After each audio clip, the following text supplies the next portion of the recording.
The sagas say Olaf Tryggvason could do things other men could not. Around the year 995 AD, he was king of Norway. His longship, the Ormen Long or Long Serpent, was a beast of the sea. It had 34 pairs of oars, that's 68 men, each pulling a heavy sweep of pine, their backs straining in unison. The ship moved like a living thing across the cold water. Most men would struggle just to keep their footing on the deck. But Olaf was different. He would walk out onto the oars themselves while the ship was underway. He moved from oar to oar, a balancing act over the churning fjord. The men kept their rhythm, their eyes fixed forward. They were used to their king. As he walked, he would take out 3 daggers. He would begin to juggle them. The steel would flash in the pale northern sun. One dagger was always in the air. He would catch each one by the hilt, never missing a beat. This was not a skill for fighting. It did not help him swing an axe or hold a shield wall, but told his men everything they needed to know about him. It showed balance, it showed focus, it showed a mastery of his own body that was absolute. This was the kind of man you followed into a storm or a battle. His true strength was not just in his sword arm, it was in the 100 other small, perfected skills that made him who he was. The things no one thought to practice. The things that separated a warrior from a legend. Number 21, a shield wall is a promise, not a piece of wood. His name was Bjarni. He was 16 years old. The year was 1066. The place was a ridge just outside a town called Stamford Bridge in England. Bjarni had never been in a real battle before. He had trained, he had hit a post with his axe 1,000 times. He had practiced with his spear. He held his shield until his arm burned. But this was different. The air was cold and smelled of wet grass and iron. And fear. He could hear the English army coming. It was a low rumble like thunder, a sound of thousands of men, thousands of feet, thousands of weapons. Bjarni stood in the 3rd rank of the shield wall. In front of him was his uncle Thorstein. Thorstein was a veteran. His shield was scarred and dented. The painted dragon on it was half gone. To his left and right were men from his village. He knew their names. He knew their families. That was the point. The shield in his hand was made of linden wood. It was rimmed with leather. A boss of iron in the center protected his hand, but the shield itself was just an object. The real shield wall was the man next to him, and the man next to him, and the promise they all made without speaking a word. The promise was simple. I will not run, I will not let my shield drop, I will protect the man to my left. He will protect the man to his left. The circle would be unbroken. The English charged. The sound became a roar. Arrows hissed over their heads. Some thudded into the wall of shields. Bjarni flinched at the sound. "Hold!" Thorstein grunted from in front of him. "Hold the line." The first wave of English soldiers crashed against them. The impact was like a giant fist. Bjarni braced himself, his feet planted in the mud. He pushed forward, his own shield pressed hard against Thorstein's back. This was his job. He was the weight, he was the anchor for the man in front. He couldn't see the enemy, and he could only hear them. He heard the grunts, the screams, the sickening crunch of axes on wood and bone. An English spear thrust over Thorstein's shield. It was aimed at Thorstein's face. Bjarni, in the 3rd rank, saw it coming. He didn't have room to swing his axe, so he used his own spear. He thrust it forward through the small gap between Thorstein and the man next to him. He guided the point, not to kill, but to deflect. The tip of his spear caught the English spear shaft. It pushed it aside. The enemy spear scraped harmlessly off the side of Thorstein's helmet. Thorstein never even saw it. He was busy dealing with another man directly in front of him. He grunted, a sound of effort, and the man in front of him fell. Well, that was the discipline. It wasn't about individual glory. It wasn't about being the strongest man. It was about trusting the system. It was about doing your small part perfectly. The 1st rank held the shields. The 2nd rank used their long spears to stab over the top of the 1st rank's shields. The 3rd and 4th ranks, where Bjarni stood, were the muscle. They pushed, they braced, they watched for gaps and covered them. If a man in the front rank fell, a man from the second rank would step forward instantly to take his place. Then a man from the third rank would move up. The wall healed itself. For an hour they held. The English charged again and again. Men fell. Bjarni saw men he knew die, but the wall did not break. He felt the exhaustion in his legs and his shield arm. His shoulder ached from pushing, but he looked at the man next to him, a farmer named Kettle, and Kettle looked back. There was no fear in his eyes now, just grim determination. They were a machine, a living wall of wood, steel, and bone. This was the skill that won battles. Not the wild charge of a single warrior, but the unbreakable promise of 100 men standing together. The knowledge that the shield next to you was as strong as your own. That was the real weapon. Number 20, the axe is loud, but the spear is the real killer. Einar was not a rich man, he was a farmer. The year was 937. His land was in Norway, a small plot of rocky soil that gave him just enough grain and a few sheep. When the call came to join his Jarl's levy, he did not bring a sword. A sword was expensive. It was a sign of wealth, the weapon of a leader. Einar owned an axe, of course. He used it every day to chop wood. It was a good axe, heavy and sharp, but it was not his primary weapon for war. His primary weapon was a spear. Everyone imagined Vikings with great two-handed axes. They saw the drama, they saw the brutal shield-splitting power, and those axes existed, but they were for specific situations. For breaking a shield wall, or for a champion's duel, for the common man, the farmer, the fisherman, the spear was king. It was cheap, it was easy to make. A wooden shaft of ash, maybe 7 or 8 feet long, and a simple iron spearhead. And Einar had made his own shaft, smoothing it with a piece of sandstone until it fit his hands perfectly. He stood in formation on an English field. He was part of the great army that fought at the Battle of Brunanburh. He was not in the front line of the shield wall. He was in the second. The men in front locked their shields, and Einar stood directly behind a man named Halfdan. His job was not to absorb the first charge. His job was to kill. The spear gave him reach. His axe was at his belt, a backup weapon, but the spear was what he held now. The English line advanced. They were a wall of shields just like his own. The two lines met with a crash. Einar could see very little, just the back of Halfdan's head and the wall of painted shields in front. Oh, but he could see the gaps, the small spaces between the tops of the shields. He saw an English helmet appear over a shield. The man was trying to stab down at Halfdan. Einar did not hesitate. He thrust his spear forward over Halfdan's shoulder. The movement was short, economical, a quick jab. The iron point found the man's throat just below the rim of his helmet. The man disappeared. This was the spear's advantage. Reach. An axeman or a swordsman had to be close. He had to break formation to get a good swing. A spearman in the second or even third rank could kill without ever being in danger himself. He was a part of the formation, protected by the shields in front, but still able to project force. They were a porcupine, a wall of shields with 100 sharp points sticking out. Later in the battle, the lines became messy. The shield walls broke in places. A big English thing, armed with a long sword, pushed Halfdan back. Halfdan stumbled and fell. The Englishman raised his sword for the killing blow. Now Einar's spear was too long. It was useless in such close quarters. He dropped it. In one fluid motion, he drew the axe from his belt. The Englishman was focused on Halfdan on the ground. He didn't see Einar step into the gap. Einar swung his axe, not at the man's shield, but at his legs. The heavy blade hit the man just above the knee. The leg buckled. The man screamed and fell. Halfdan scrambled back to his feet and finished him.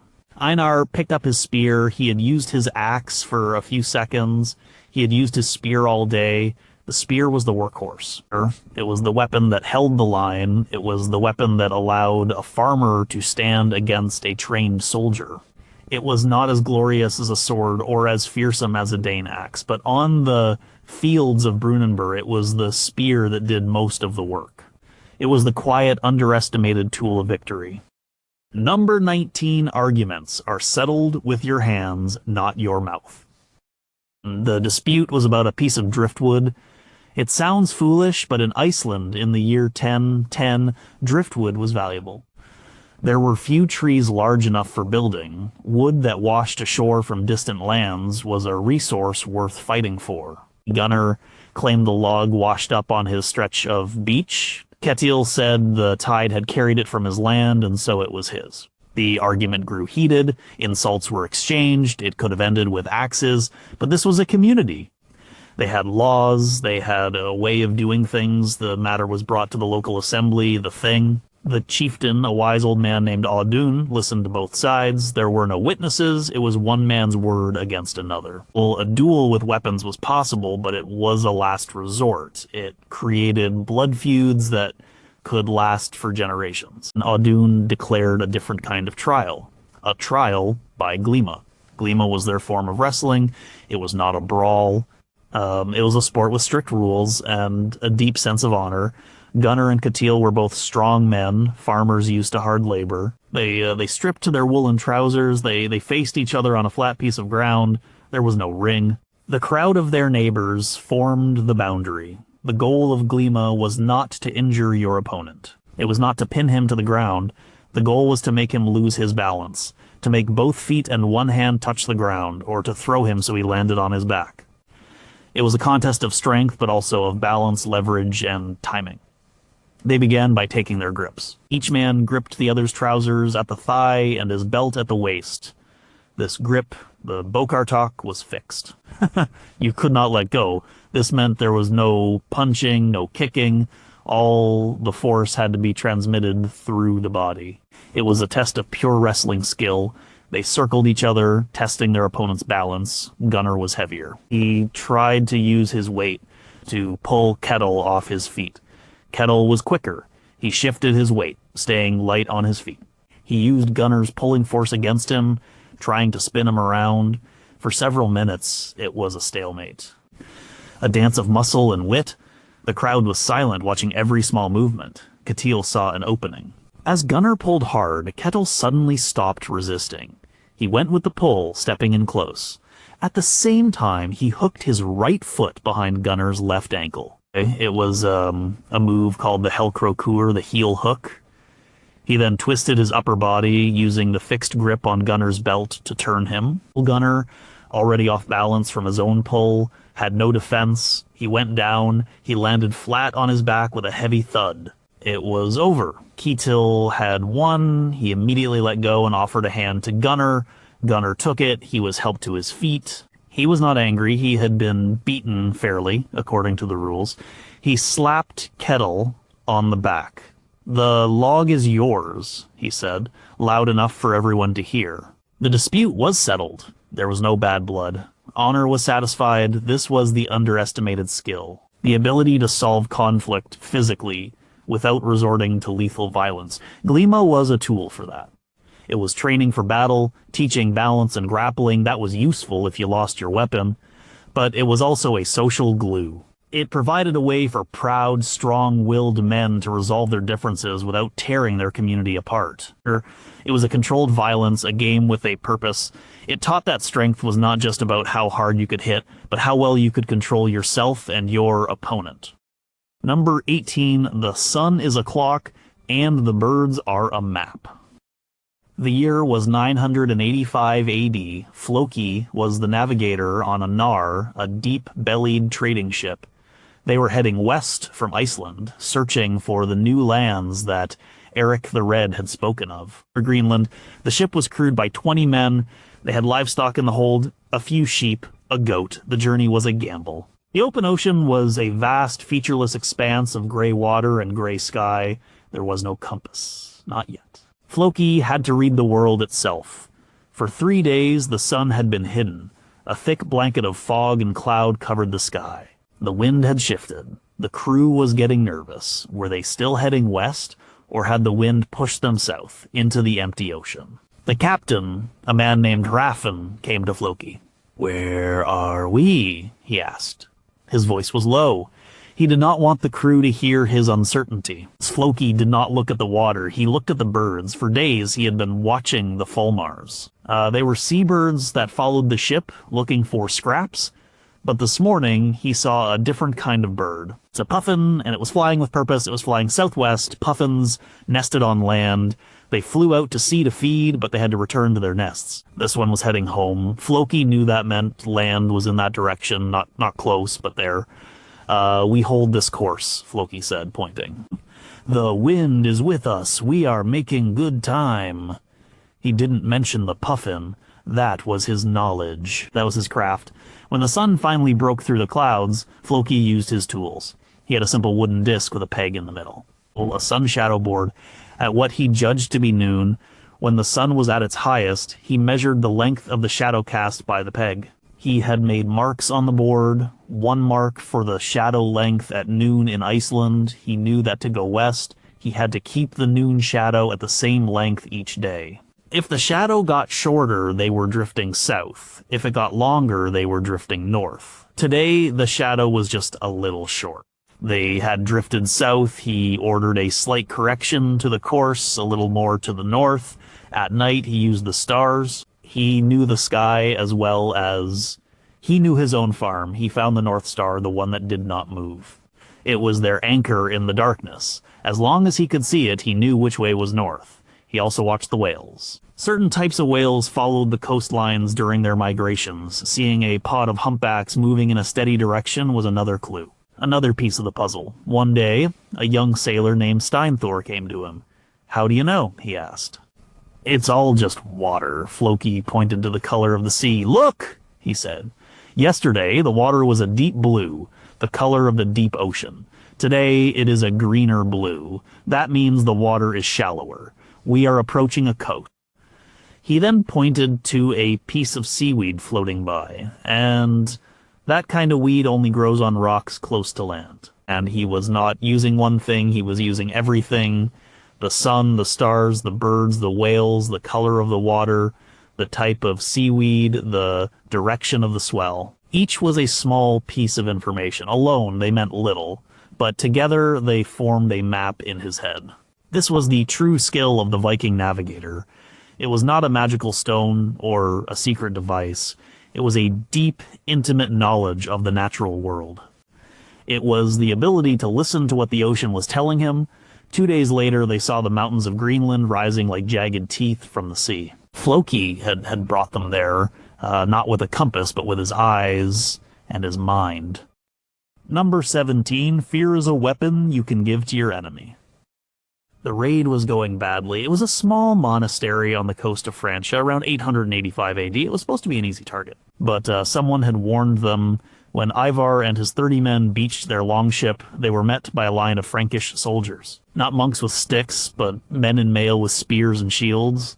There were at least 50 of them. The fight was short and brutal. Ivar's men were pushed back to the beach. They had lost 5 men. The Franks had lost a few, but they still had the numbers. They were forming up for another attack to finish them off. Panic began to set in. Some of the younger warriors were looking at the ship, thinking of escape, as Ivar knew that if they tried to run, they would be cut down as they pushed the boat into the water. They were trapped. They could fight and die, or they could try to flee and die. But Ivar had a third option. He was a large man, but his real weapon was not his size.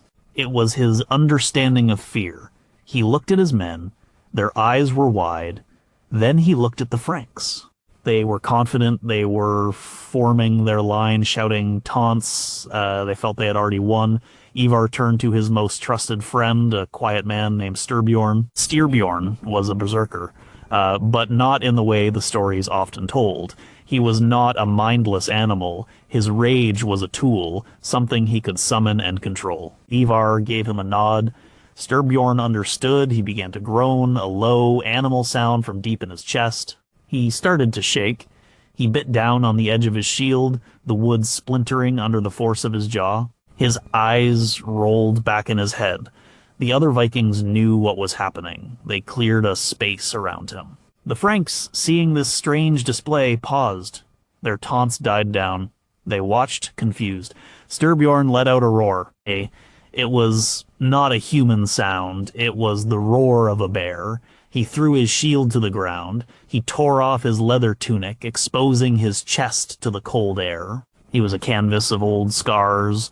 He howled at the sky, foaming at the mouth.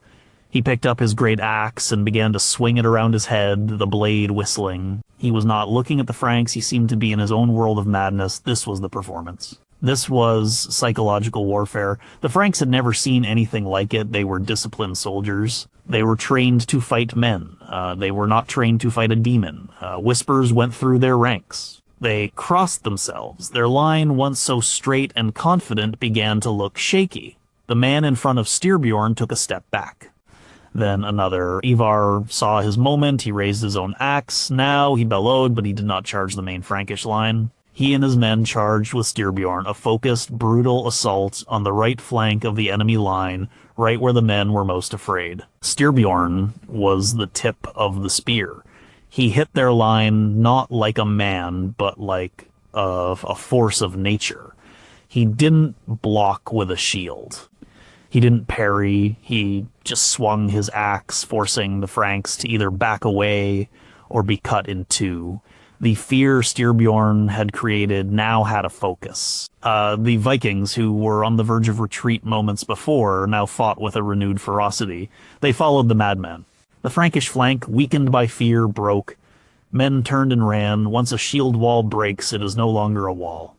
It is just a crowd of men, and a crowd is easy to kill. The battle turned into a rout. Ivar and his men did not chase them far. They took what they could from the monastery and left.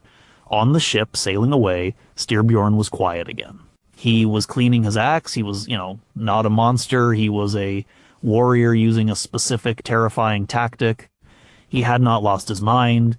He had used it. He had manufactured fear and given it to his enemy as a gift. And that gift was more deadly than any blade. Number 16, running away, is how you get to fight tomorrow. The year is 991. The place is near Malden on the English coast. Bertnoth, an English ealdorman, has assembled his forces to repel a Viking raiding party led by a man history would remember as Olaf Tryggvason. The Vikings are on an island in the estuary, cut off by the high tide. They can't attack. Bertnoth's army holds the causeway, the only way to the mainland. He has them trapped. He has won. But Bertnoth is proud. He wants a real battle, a glorious victory, not a standoff. The Viking leader calls across the water. He asks for safe passage across the causeway so they can fight a proper battle on the open field. In an act of what the Anglo-Saxon poem about the battle calls overmod or overconfidence, Bertnoth agrees. He pulls his men back and lets the entire Viking army cross. Sven Forkbeard, a young, pragmatic warrior in Olaf's army, watches this happen.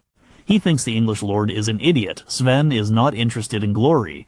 He is interested in silver and in living to spend it. He has a wife and a farm back in Denmark. He fights for profit, not for honor in a song. The battle begins. It is a brutal, grinding affair. The English, fighting for their homes, are fierce. The shield walls clash. For hours, neither side gains an advantage, but the English have more men. Slowly, the tide of the battle turns against the Vikings. Bertnoth himself is killed, but his personal retainers, his hearth troop, refuse to retreat. They fight to the last man around their lord's body, a noble, heroic, and utterly useless gesture. Sven sees this. He is on the left flank. His part of the line is starting to crumble. Men are tired. Men are dying. He sees the English starting to envelop them. Sticking around to die heroically is pointless. He shouts to the men around him, "Back to the ships! To the ships!" It's not a panic-stricken flight. It is a tactical retreat. He and a group of about 50 other veterans do not turn their backs and run. That's how you get an axe in the back. They begin to fall back in an organized way. They move backwards, facing the enemy, their shields still up. A few men at a time would run a short distance back towards the ships, while the others provided covering fire with bows and throwing spears. Then the ones who had held the line would fall back behind them. It was a leapfrogging maneuver, slow, deliberate, disciplined. The English, excited by their victory, charge after them in a disorganized mob. They are no longer a shield wall. They are individuals hungry for the kill. This is exactly what Sven wanted. His retreating group stops at a small rise in the ground. They form a small, tight shield wall. The first overeager Englishmen crash into this sudden, unexpected wall of shields and spears. They are cut down. The charge falters. This buys them time. Sven and his men continue their fighting retreat, all the way back to the longships. They hold the beach while the rest of the survivors scramble aboard. They are the last to leave, pushing the boats into the water and jumping in as English arrows splash around them. They lost the battle. Many Vikings died, but Sven and a significant part of the army survived. They lived to fight another day. They sailed up the coast, and a week later they sacked another town that was not so well defended. They returned to Denmark with silver. The English heroes who died around their lord's body at Maldon got a poem written about them. Sven got to see his wife again. The skill was knowing when a fight was lost. It was swallowing your pride. It was the discipline to retreat in good order, to turn a rout into a strategic withdrawal. Glory was for the poets. Survival and profit were for the smart warrior. Sven knew that running away at the right time and in the right way was one of the most important skills a Viking could have. Number 15, your axe is only as good as your forge. The iron nail was the problem. It was the winter of 878 AD. Guthrum's great heathen army was camped in the English wetlands at Athelney.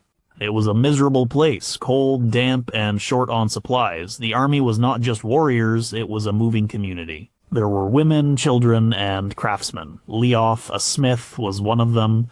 He was not a famous warrior. His name would not be in any saga, but without him, the army would fall apart. A warrior named Brand brought him a shield. The wooden planks were split from a heavy blow. That was easy enough to fix. He could bind it with leather. But several of the iron nails holding the shield boss in place had sheared off. The boss was loose. A shield with a loose boss was almost useless. The warrior's hand would be crushed. Leof needed to make new nails. Making a nail was simple work for a smith. But Leof had problems. His charcoal was damp. It would be hard to get his small, portable forge hot enough. And his supply of iron was running low. He couldn't just melt down a sword to make nails. Swords were too valuable. He needed scrap.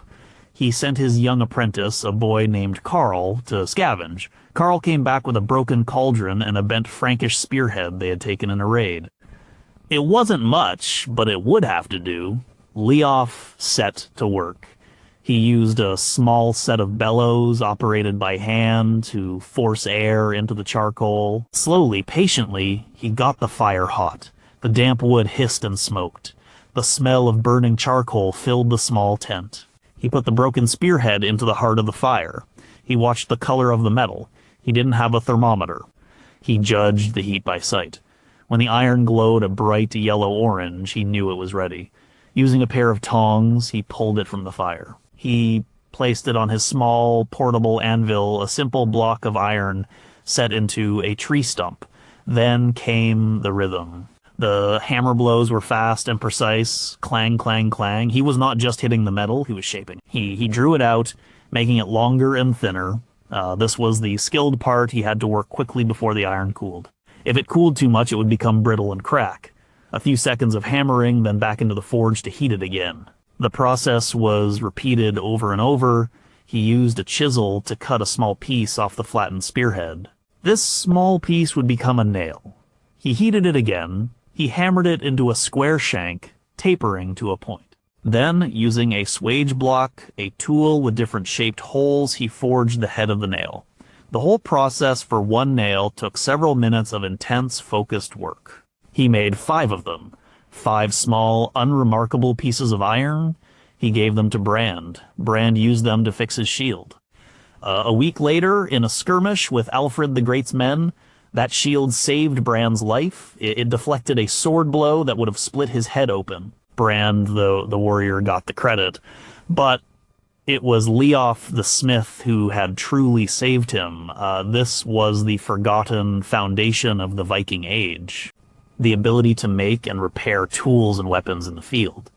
A long ship was held together by thousands of iron rivets, each one made by a smith. Every axe head, every spear point, every sword was born in a forge.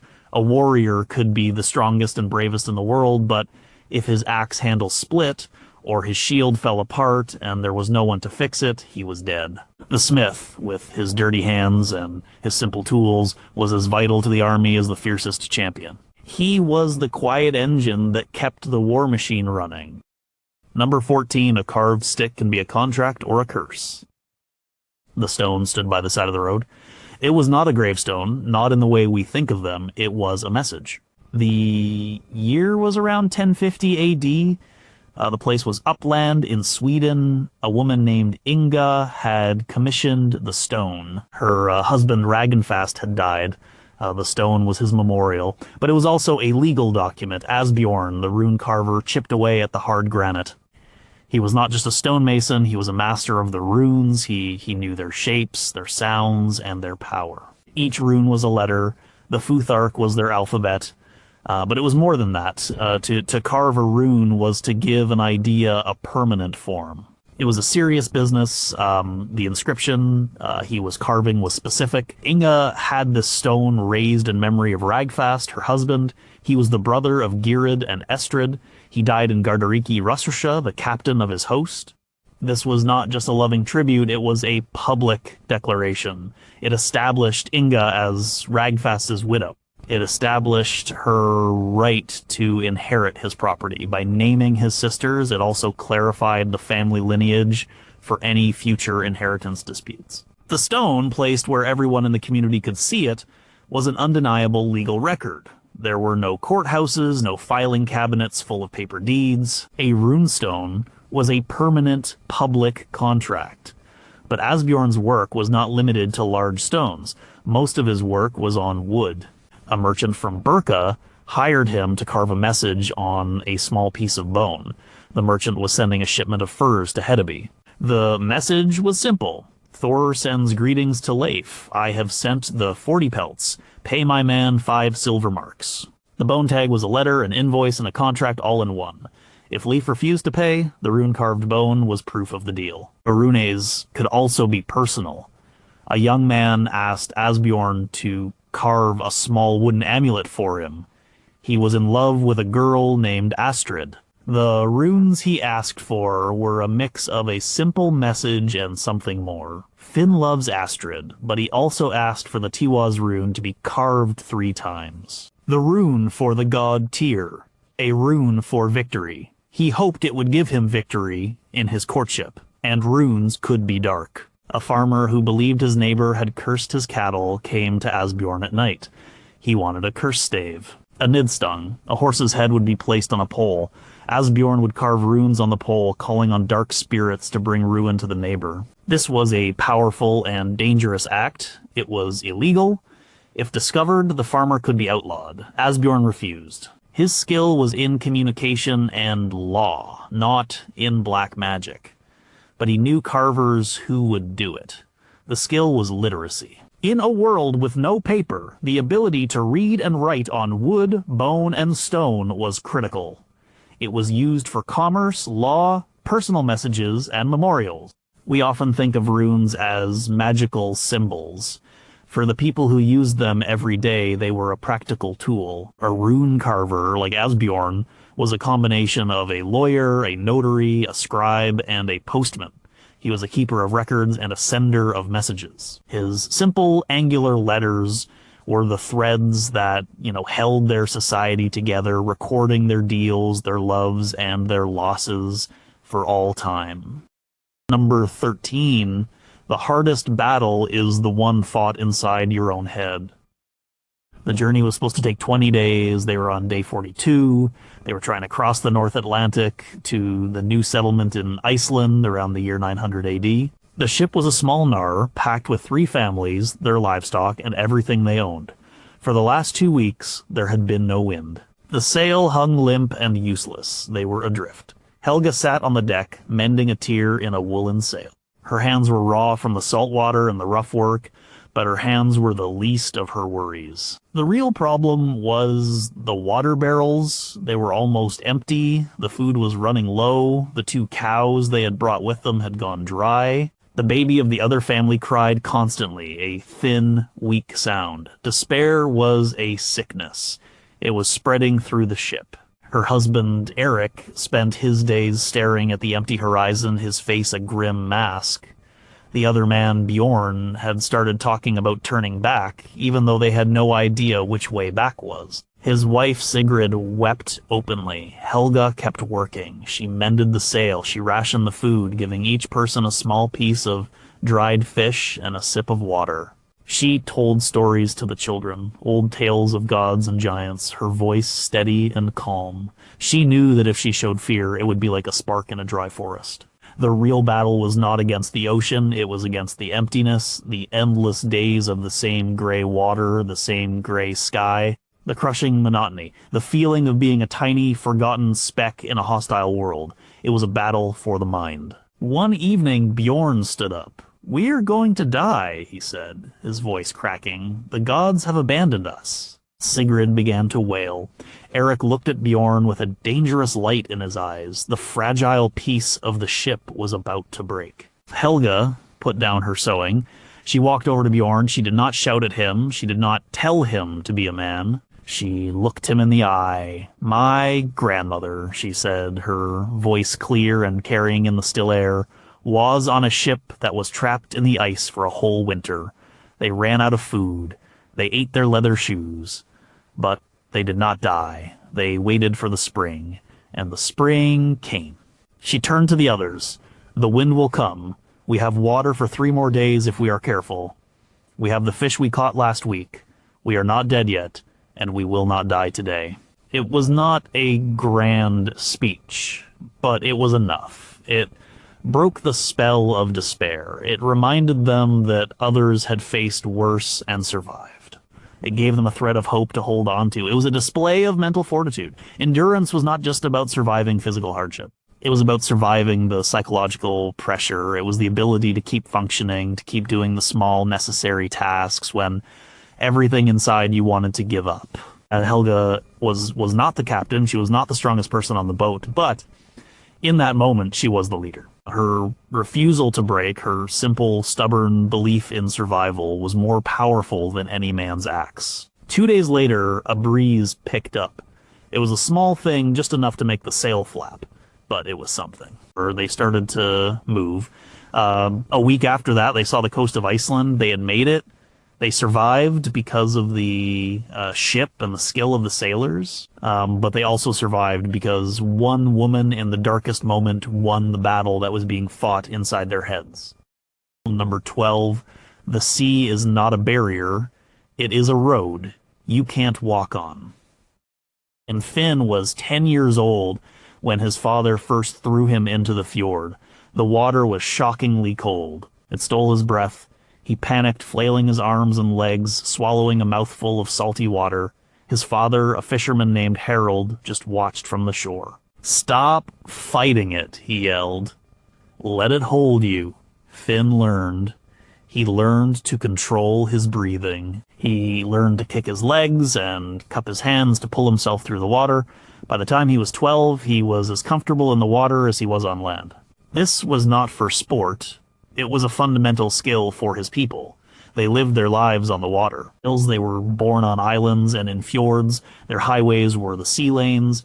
Not knowing how to swim was like a farmer not knowing how to walk. It was a fatal weakness. The year was 911. Finn was now a young man, a warrior in the crew of a longship commanded by a man named Rollo. They were part of the great army that was sailing up the River Seine into the heart of Francia. They were besieging the city of Paris. The Franks had stretched a great iron chain across the river to block their ships. 2 fortified bridges also stood in their way. One night, Rollo called for volunteers. He needed to get a message to another group of Vikings who were camped on the other side of the city. Going by land was too dangerous. The Frankish patrols were everywhere. The only way was through the water. Finn and 2 other men, Lars and Care, were chosen. They waited until the darkest part of the night when the moon was hidden by clouds. They stripped down to their breeches, they carried nothing but their knives held in their teeth.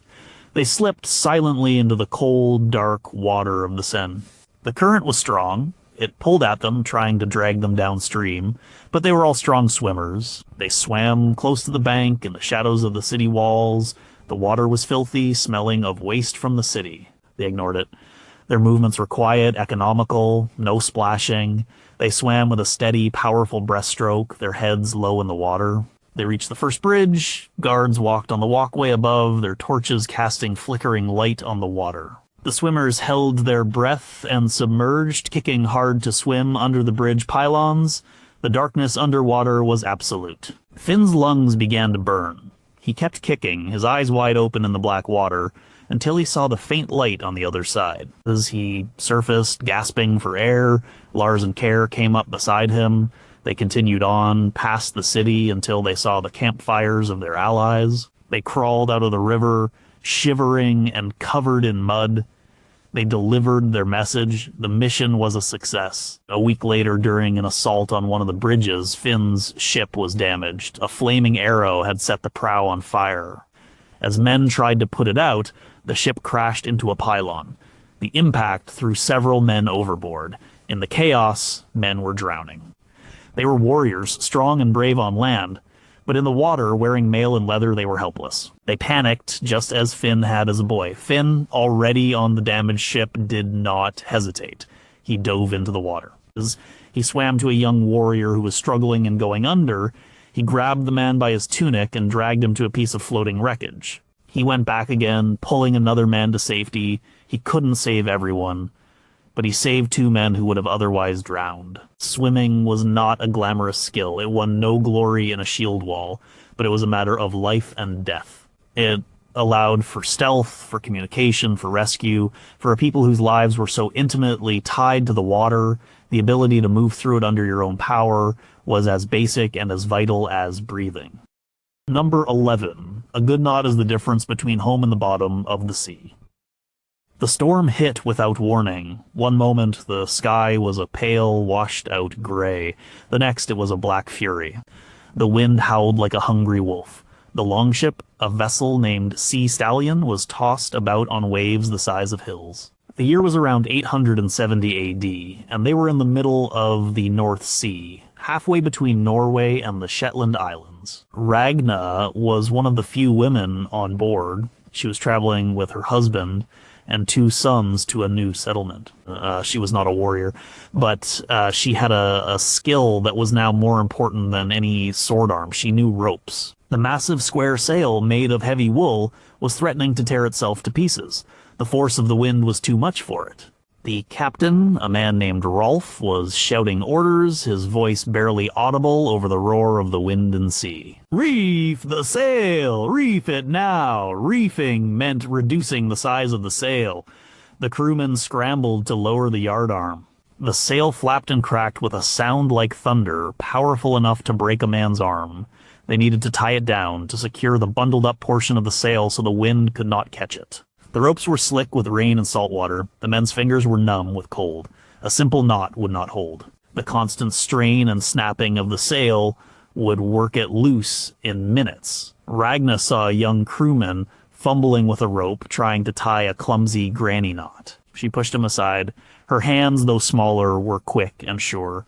In the chaos of the heaving deck, she tied a series of reef knots. Right over left, left over right. It was a simple, secure knot that would not slip under tension, but she didn't stop there.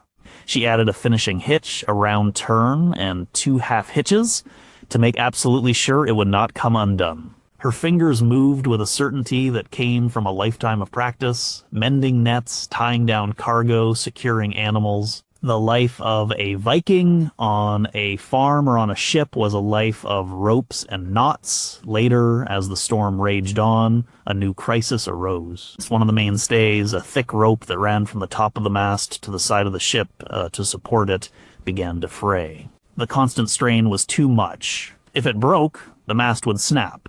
And a longship, without a mast in a storm like this, was a coffin. They could not replace the rope in these conditions. They had to repair it. Rolf looked at the fraying rope in despair. It was a thick 3-strand rope. How could they possibly join it? Ragna knew.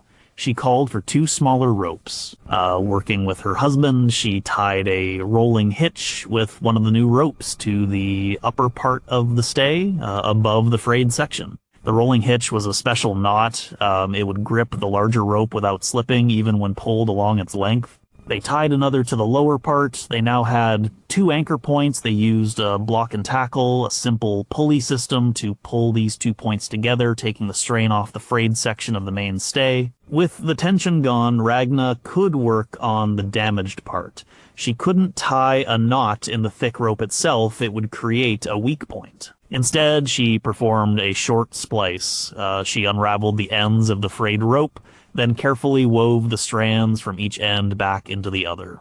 It was a painstaking process. Her fingers were bleeding, the ship lurched and rolled, but she did not stop. She tucked the strands over and under until the 2 pieces of rope were married together, almost as strong as before.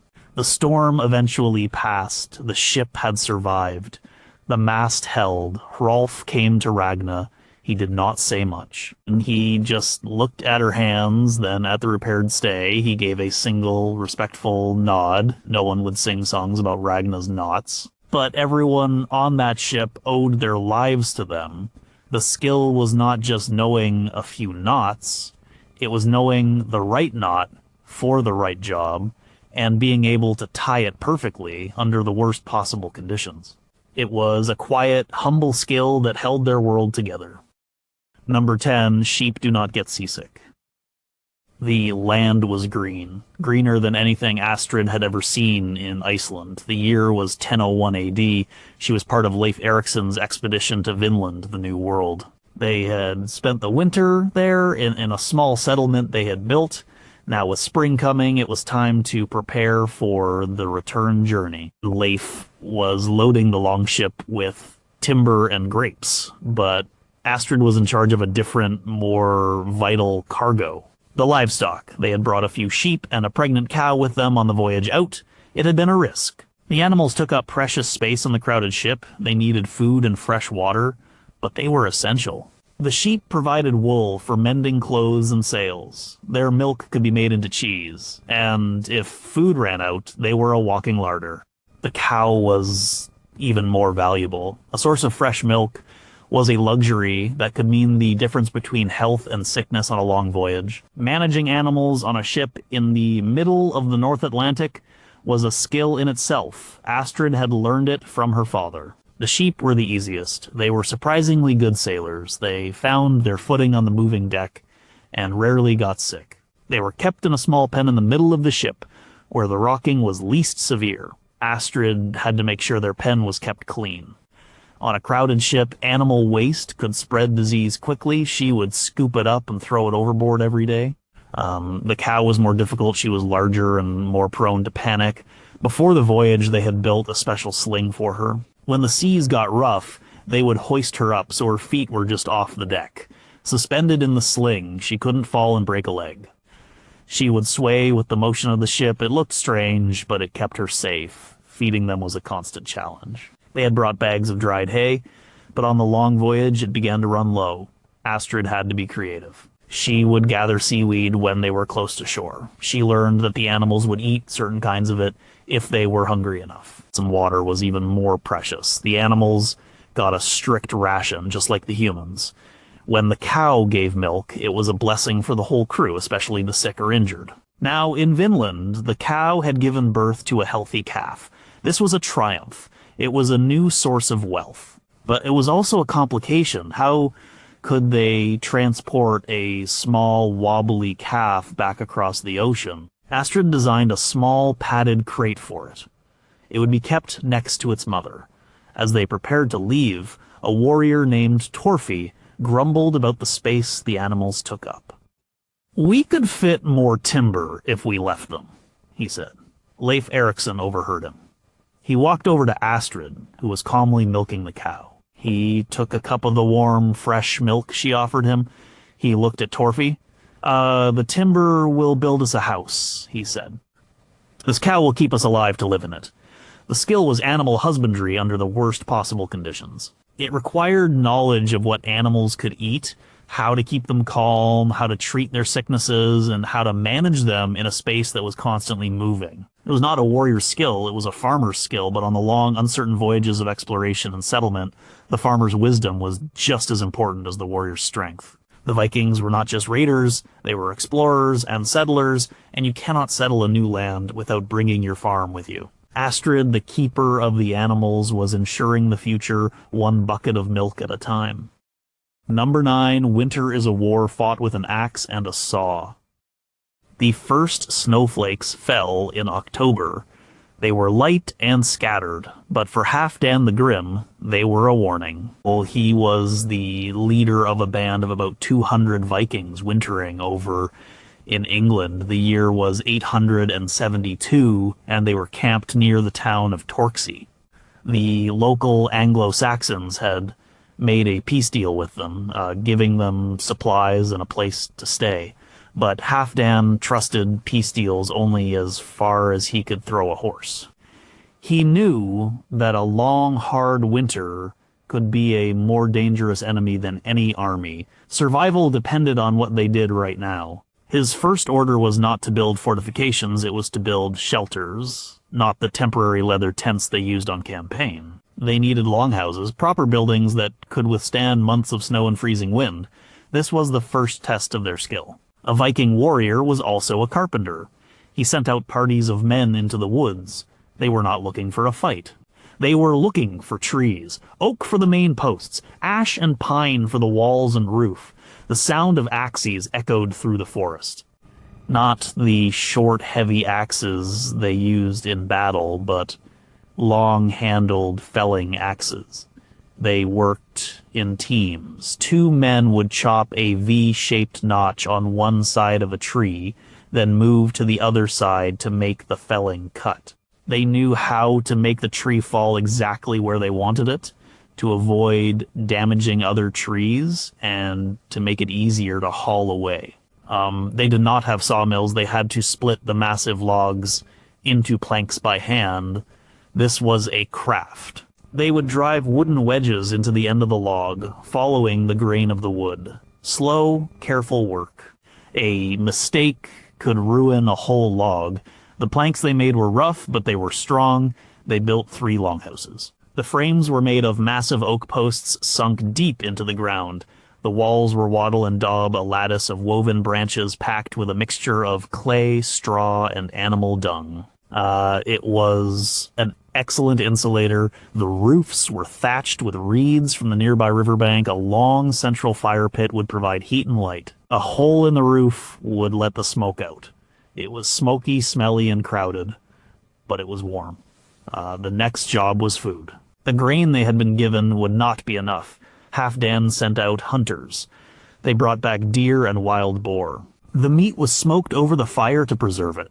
Fishermen set nets in the river even as it started to ice over. As they caught eels and pike, these were salted and stored in barrels. Firewood was the third crucial element. They needed a mountain of it, not just for heat, but for cooking and for the smith's forge. Every day, a team was assigned to chop and stack wood. They built huge wood piles, sheltering them from the snow as best they could. By the time the deep cold of January arrived, the camp was ready. The world outside was a frozen, white wasteland, but inside the longhouses there was life. The air was thick with wood smoke and the smell of cooking stew. Men sat by the fire, sharpening their weapons, mending their gear, or carving pieces of wood. Women were spinning wool or weaving cloth. It was not a military camp anymore. It was a village. An English chronicler from a nearby monastery wrote that the Vikings sat down at Torksey for the winter. And it sounded peaceful, but Halfdan knew it was a campaign, it was a war against the cold, hunger, and boredom. The skills that won this war were not about fighting, they were about building, hunting, preserving, and planning. The ability to create a functioning, self-sufficient community from scratch in a hostile environment was one of the most underestimated and most important skills they possessed.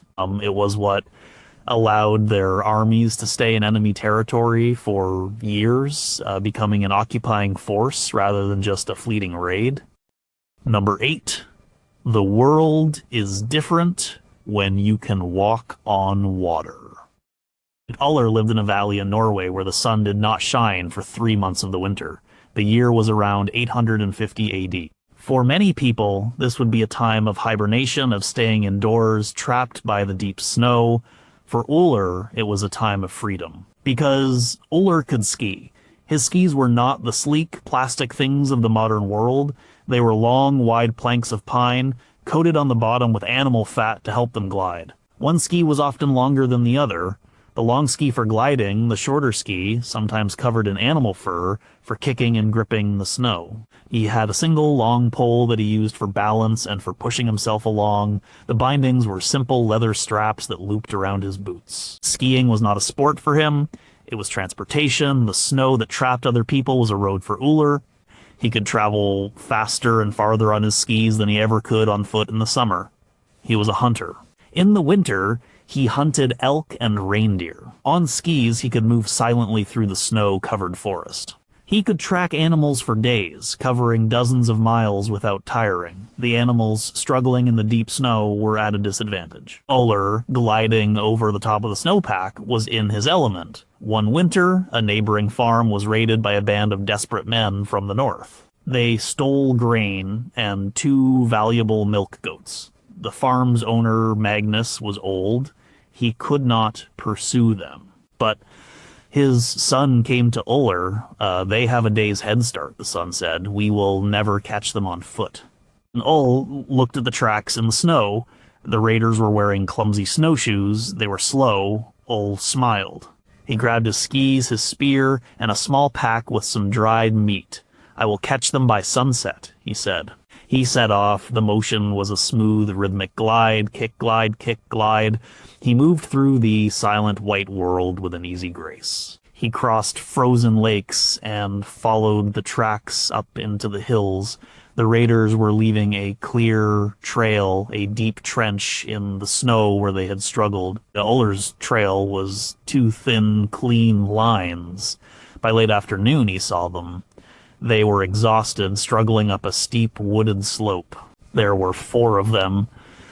They had not expected to be followed. Uller did not attack them directly. He was 1 man against 4. He used his advantage. He skied up the slope above them, moving effortlessly through the trees. He came out onto a ledge above their path. They stopped to rest, breathing hard in the thin, cold air. Uller took his spear. He did not throw it. He used his pole to push himself off the ledge. He shot down the steep slope towards them, a silent, fast-moving shadow. He was on them before they could even draw their weapons. He knocked the first man over with the sheer force of his speed. He used the butt of his spear to strike the second man in the head. The other 2, terrified by this sudden, silent assault from a man who could move like the wind, dropped the grain and ran. The Uller retrieved the goats. He could not carry the grain. He skied back to the farm, leading the animals. He had traveled in 1 day what would have taken the raiders 3 days to cover. This was the military application of skiing. The Vikings, especially the Norwegians and Swedes, were masters of winter warfare. They used ski troops for scouting, for raiding, and for surprise attacks. They could move an army across a frozen landscape that would be impassable to a force on foot or horseback. It gave them a huge strategic advantage in their northern homelands. The ability to travel on snow and ice, on skis, and on skates made from polished animal bones turned the harsh winter from an obstacle into an ally. And number 7, a poem can be sharper than a sword. Egil Skallagrimsson was in a very bad situation. The year was 948 AD. He was a famous Viking warrior and poet, but his ship had been wrecked on the coast of Northumbria in England. He was captured and brought before his most hated enemy, King Eric Bloodaxe. Eric had killed some of Egil's family. Egil had killed Eric's son. There was a blood feud between them. Eric sentenced Egil to be executed in the morning. Egil was thrown into a dark cell. He had no weapon. He had no allies. All he had was his mind and his words. He knew that a direct appeal for mercy would be seen as weakness and would only make Eirik more determined to kill him. He had to find another way. So all through that long night, he composed a poem. It was not a plea. It was not an apology. It was a drapa, a formal praise poem in honor of his enemy, Eirik Bloodaxe. This was an audacious, almost insane strategy, to praise the man who was about to kill him. In the morning, Egil was brought before the king. Eirik sat on his throne, ready to see his enemy die. Egil asked for permission to speak. He then recited the poem he had created. It was called the Hofudlausen, or Head Ransom. He began by praising Eirik's skill as a warrior. The feeder of eagles reddened the blade, the battle wolf tore at the wounds. He used complex kennings, the metaphorical compound phrases of skaldic poetry. Feeder of eagles meant a warrior because eagles fed on the dead after a battle. He praised Eirik's generosity as a king, calling him a breaker of rings, because kings would break gold rings from their arms to reward their followers. The poem was a masterpiece of the skaldic art. It had a complex internal rhyme scheme, a strict syllable count, and alliteration in every line. It was incredibly difficult to compose, let alone to create from memory in a single night under a sentence of death. It was a demonstration of immense intellectual power. Eirik and his court listened. They were connoisseurs of poetry. A man's skill with words was as respected as his skill with an axe. As Egil recited the 20 stanzas, the mood in the hall began to shift. The king was visibly impressed. This was not the groveling of a coward. This was the work of a master craftsman. By praising Eirik, Egil was not just flattering him. He was forcing the king to live up to the image in the poem. The poem described Eirik as a great, magnanimous king. A truly great king would not kill a man who had offered him such a magnificent gift. To execute Egil after hearing this poem would make Eirik look petty and small. It would mean he was not the great king of the poem. When Egil finished, there was silence. He had laid a trap of words, he had placed his life and Eirik's reputation in the balance. Eirik Bloodaxe sat on his throne for a long time. Then he spoke. "He has composed the poem well," he said, "and since he has presented his praise to my face, I will give him his head as a reward." Egil Skallagrimsson walked out of that hall a free man. He had defeated his enemy not with a weapon of iron, but with a weapon of verse. This was the power of the skald. A good poem could win you fame, wealth, and influence. It could preserve your name for eternity, and, in the right circumstances, it could save your life. This was a form of information warfare, a tool for manipulating reputation and honor. A sharp wit and a powerful vocabulary were as much a part of the elite warrior's arsenal as a sharp blade. Number 6. The law is a weapon that everyone can wield. Thordis was a widow. Her husband Olaf had been killed in a dispute over land with their neighbor, a powerful chieftain named Einar. The year was 965 AD, and they lived in Iceland. Einar had more warriors and more wealth than Thordis. A direct revenge was impossible. By the law of the axe, she was helpless. But the Icelanders had another kind of law. The law of the Thing. The Althing was the General Assembly of Iceland. It met for 2 weeks every summer in a dramatic landscape of lava rock and cliffs. It was not a parliament that passed new laws. It was a place where the existing law was recited from memory and where legal disputes were settled. The key figure at the Althing was the law speaker. For 3 years, he held the office, and his job was to recite 1/3 of the entire law code from memory each year from a high point called the Law Rock. Thordis knew she could not fight Einar with force, so she decided to fight him with the law. She spent the winter preparing her case.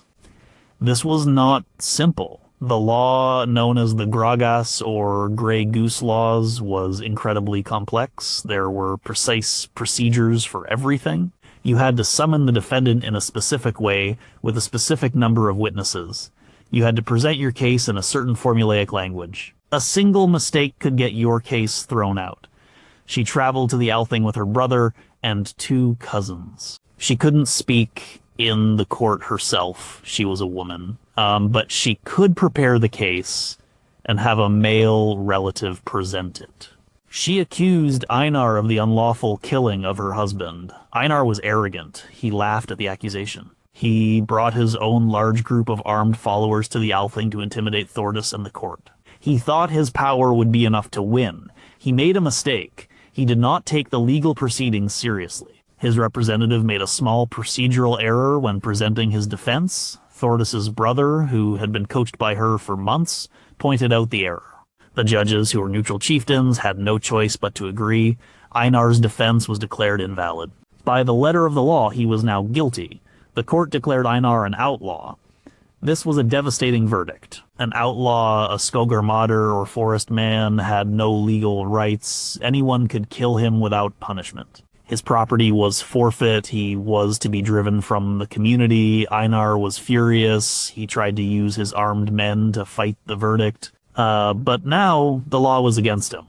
The other chieftains at the Althing were bound to uphold the court's decision. They banded together against Einar. Outnumbered, Einar was forced to flee.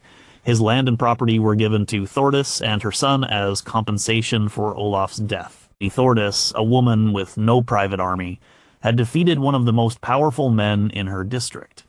She had done it by mastering a different kind of weapon. The law, this was a critical, underestimated skill in Viking society. Knowing the law was a form of power. It was a way for the less powerful to challenge the mighty. The proceedings of the thing were a form of ritualized combat, a battle fought with words, procedures, and witnesses instead of swords and shields. A man or woman who knew the law could protect their family, defend their property, and achieve justice.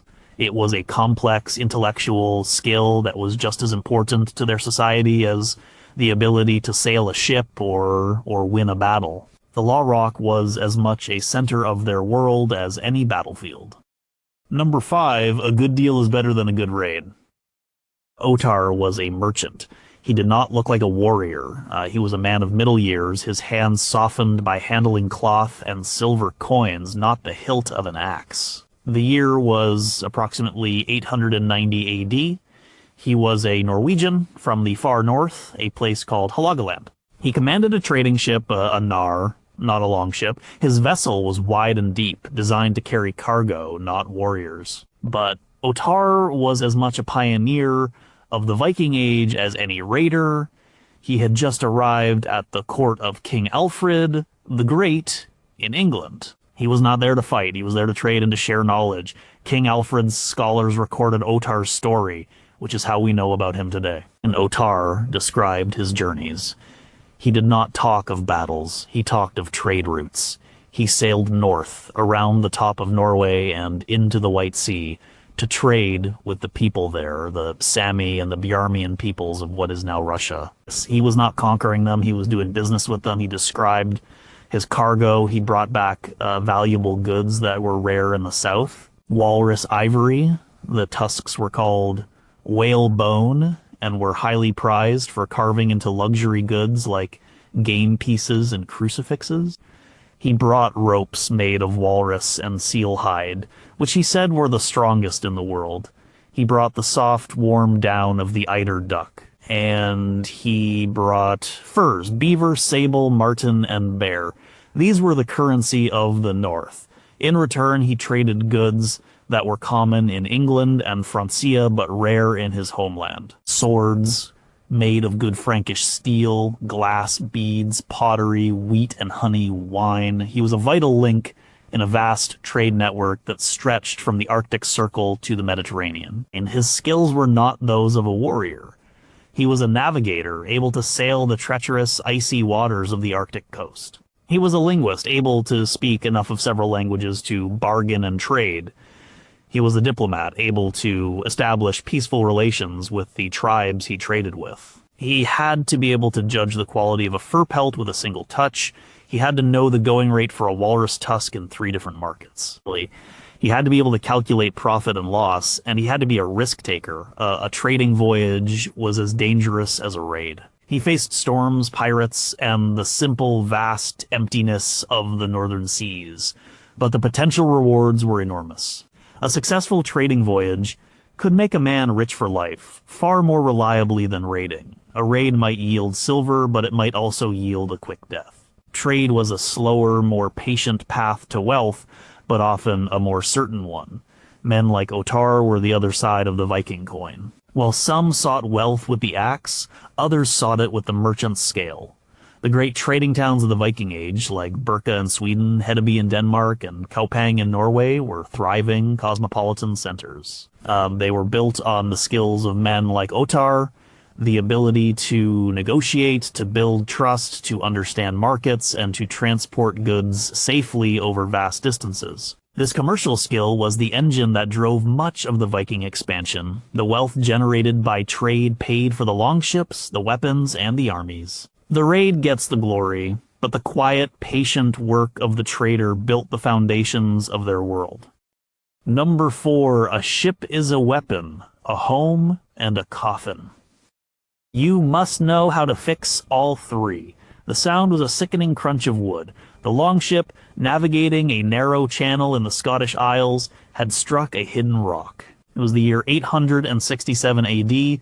The ship was part of Ivar the Boneless's fleet, on its way to Northumbria. On board was a man named Kveldolf. His name meant Night Wolf, but his most valuable skill had nothing to do with fighting in the dark. He was a shipwright. Water began to pour into the hull through a gash near the bow.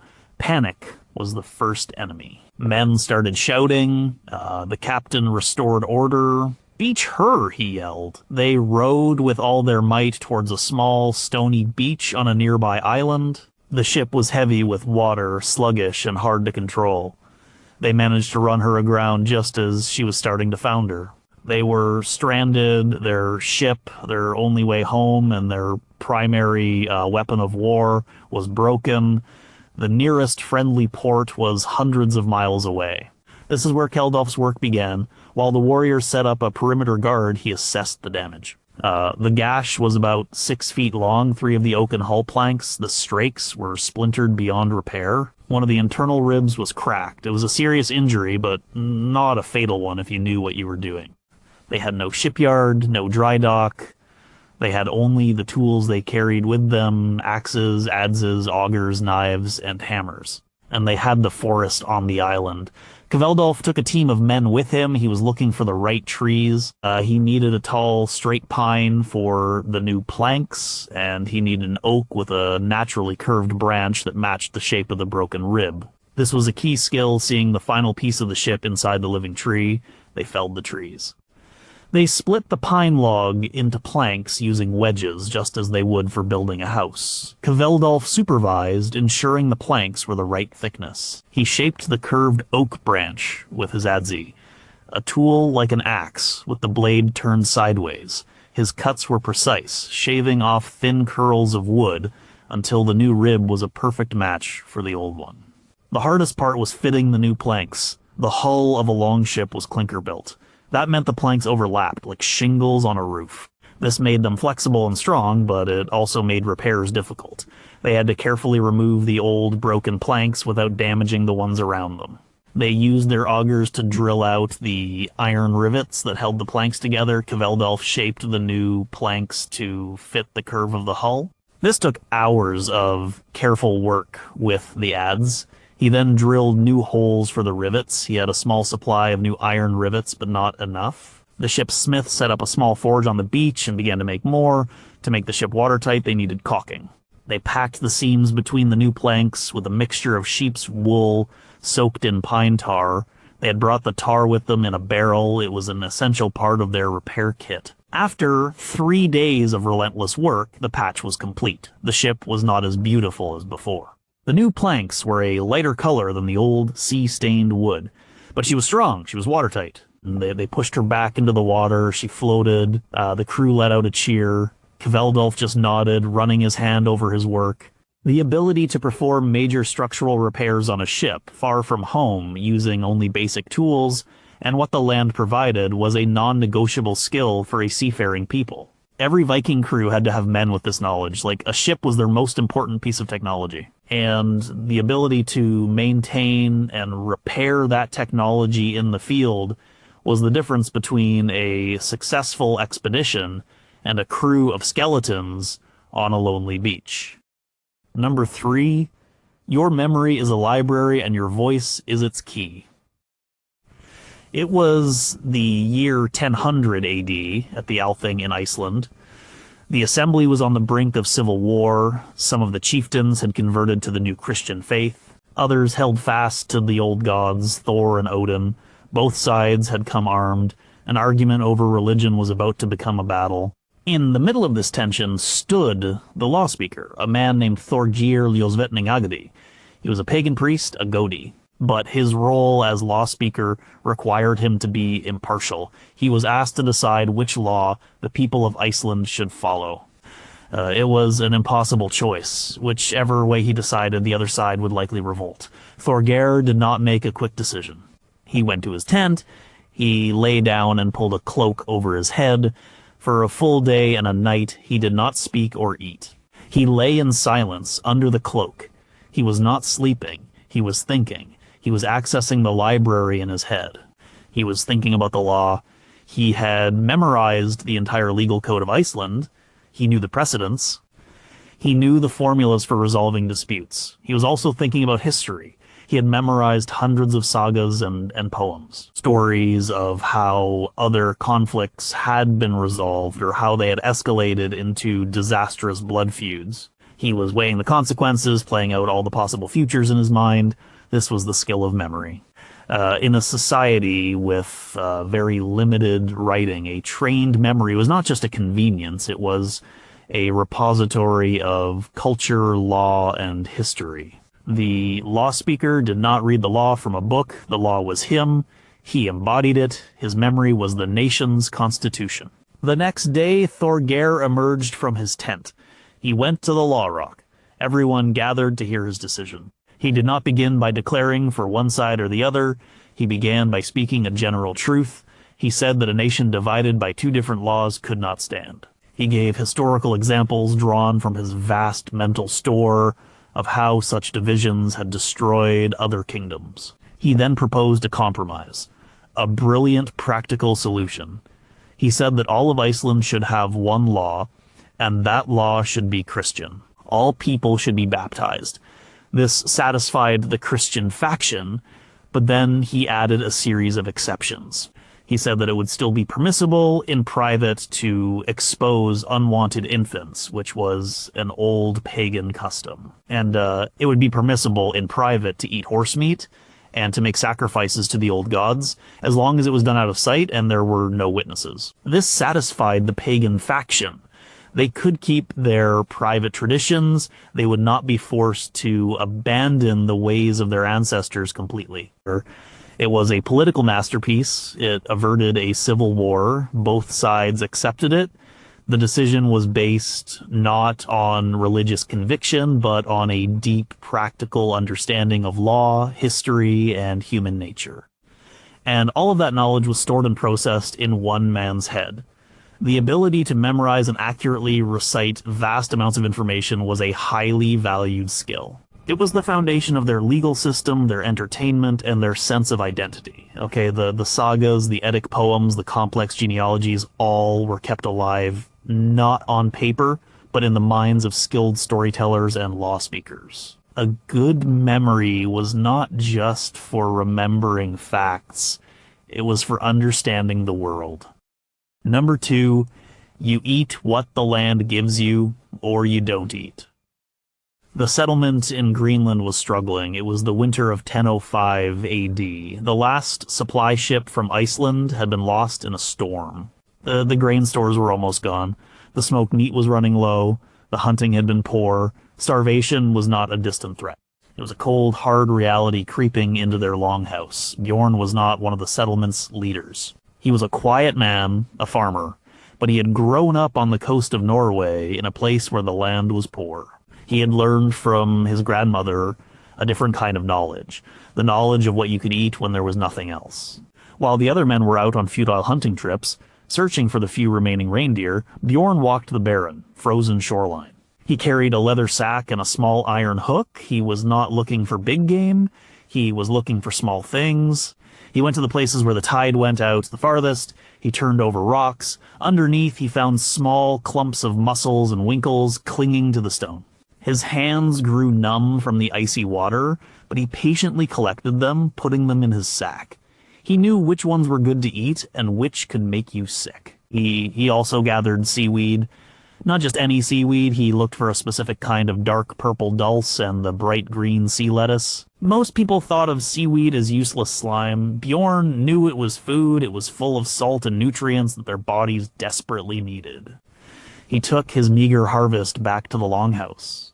The others looked at the sack of slimy shells and weeds with disdain. "This is not food for men," one warrior grumbled. Bjorn ignored him. He built up the fire. He steamed the mussels until they opened. He boiled the seaweed, making a thick, salty broth. He added the winkles. The smell was strange, the smell of the deep ocean.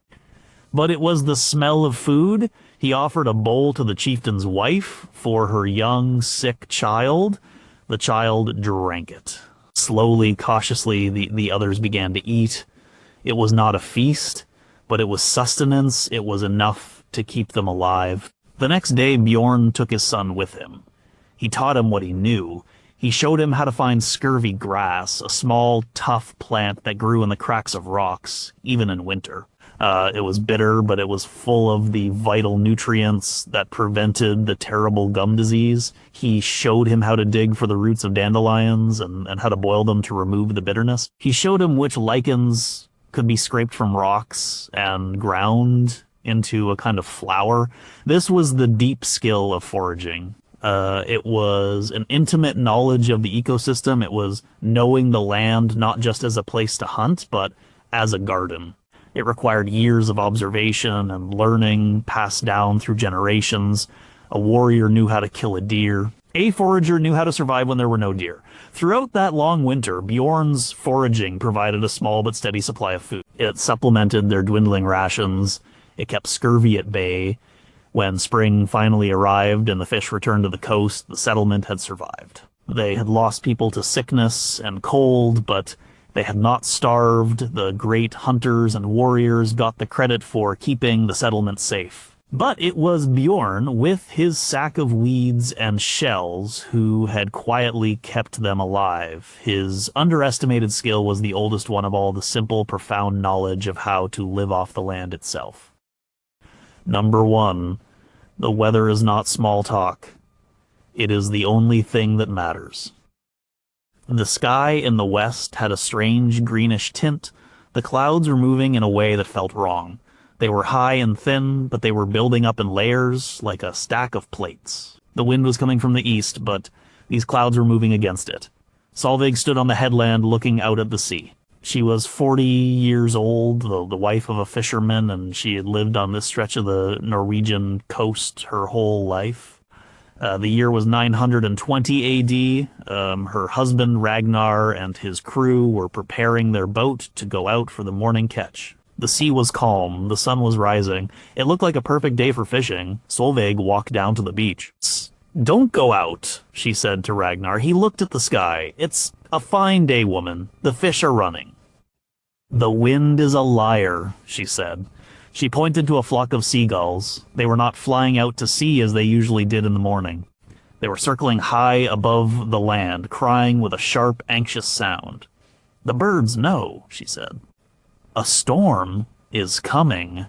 A bad one." Ragnar hesitated. He trusted his wife's judgment. She had a sense for the weather that was better than any man's in the village. But they needed the fish. Their winter stores were low. 2 other boats from the village were already heading out. Solveig pointed to the west again. "Look at the mare's tails," she said, indicating the wispy, high-altitude cirrus clouds. "And the mackerel sky. A storm will be here before noon." This was not superstition, it was science, learned through a lifetime of observation. She knew that high, thin clouds moving in from the west were the first sign of an approaching warm front, which often brought violent weather. She knew the behavior of the birds was a reliable indicator. She could smell a change in the air, a certain dampness, a different quality to the salt spray. Ragnar looked at his crew. He looked at the other boats, already small specks on the horizon. He made his decision. "Pull the boat up," he said. "We're not going out." His crew grumbled, but they obeyed. By mid-morning, the sky had turned a dark, bruised purple. The wind shifted suddenly to the west and rose to a howling gale. The sea, which had been so calm, became a churning chaos of white water. The rain came down in sheets, so thick you could barely see the end of the beach. It was a violent, brutal storm that lasted for 6 hours. When it was over, Ragnar and his crew stood on the beach. Their boat was safe, pulled high up on the shore. Of the 2 boats that had gone out, one never returned, the other limped back to shore days later, battered and with 2 men lost overboard. Solveig's skill had saved the lives of her husband and his crew. This ability to read the weather was the most fundamental and most critical skill for a seafaring people. Everything they did depended on it, like a raid, a trade voyage, a fishing trip, a journey to a new land, all could end in disaster if you misread the signs. This knowledge was a library of tiny details. The shape and color of clouds, the direction of the swell versus the direction of the wind. The behavior of birds and marine mammals, the way the sun set the night before, the feeling of the air on your skin. It was a constant, ongoing conversation with the natural world. For the Vikings, the weather was not a topic for idle chit-chat. It was the arbiter of life and death. It was the voice of the gods, and if you did not listen very, very carefully, it would be the last thing you ever heard.